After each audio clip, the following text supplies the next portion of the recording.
Hey there, Miranda Wilson here with another fun lesson idea from Science Journal for Kids.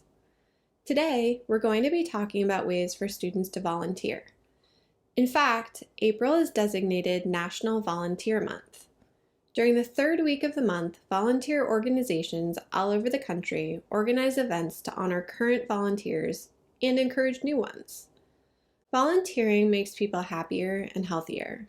It also contributes to the economy and the strength of our civic ideals.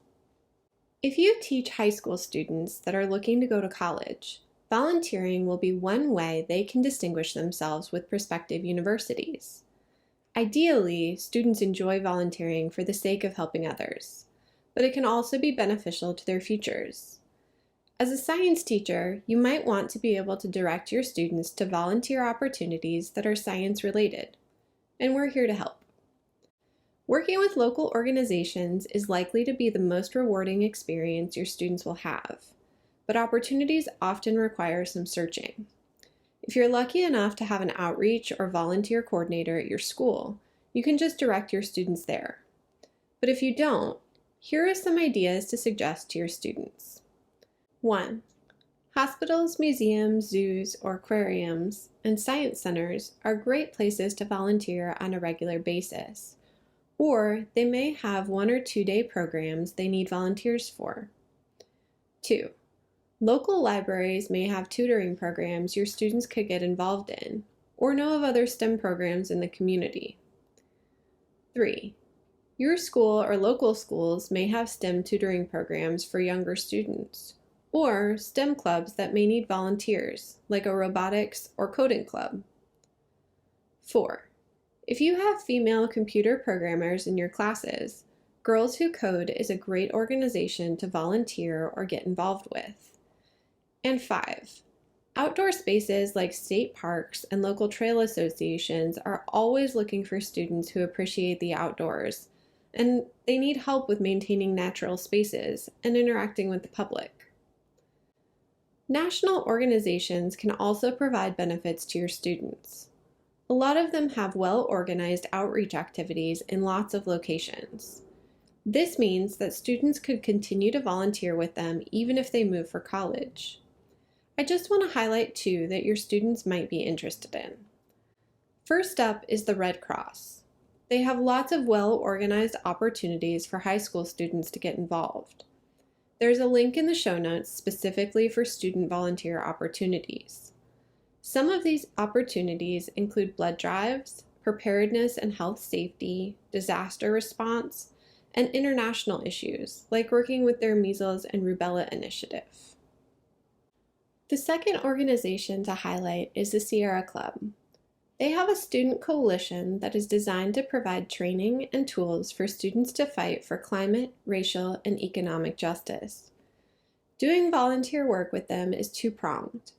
Students participate in mentored education programs designed to make them more informed and effective volunteers. Then, students are given autonomy to engage with local campaigns. Many volunteer opportunities involve educational components, which make them valuable experiences for students to have. If your students are interested in volunteering with Science Journal for Kids, you can find our volunteering opportunities under the About Us dropdown on the main page.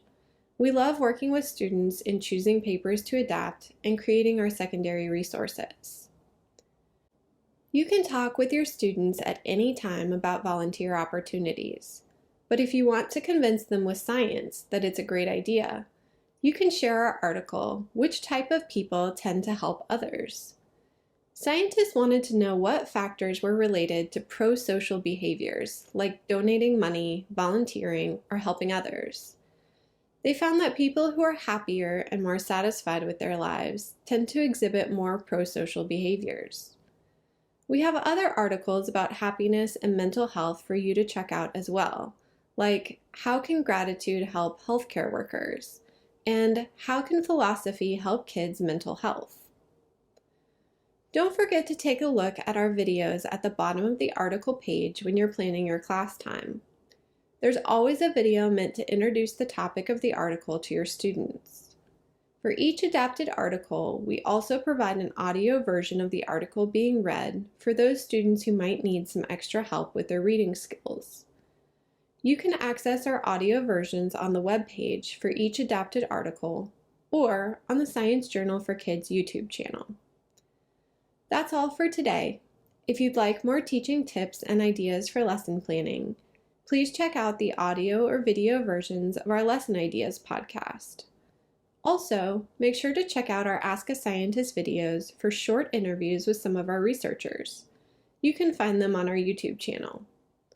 If you have questions or comments, please share them in the feedback form on our website, or head to Facebook to join our official community group. You can also sign up for our free monthly newsletter to learn about our latest content.